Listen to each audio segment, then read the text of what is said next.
عيدية مدريد وصلت 3 أهداف في ثالث أيام العيد. البداية لم تكن مثالية، صدمة مبكرة هزت المدرجات لكن الرد جاء ملكيا. انتفاضة بيضاء قادها المتألق فينيسيوس جونيور الذي أعاد الأمل بهدف أعاد الروح قبل أن يشتعل اللقاء أكثر ويصل إلى ذروته. 3 طلقات بيضاء رفعت الوتيرة وأشعلت المدرجات ومنحت الفريق دفعة معنوية هائلة ليحسم الديربي بثبات الكبار ويعيد الهيبة التي لا تغيب. وبعد طرد فيدريكو فالفيردي أيضا هنا ظن الجميع أن الملك سينهار، ولكن ما حدث تماما كان عكس التوقعات. ب10 لاعبين ظهر معدن الأبطال، صمود تضحية وقتال على كل شبر من الملعب. وأتلتيكو حاول وعاد وهدد، لكن أبطال مدريد قالوا لن ننكسر.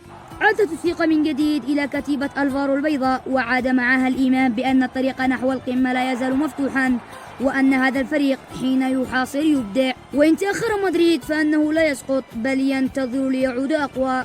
وختاما، مدريد بيضاء كما كانت وكما ستبقى دائما.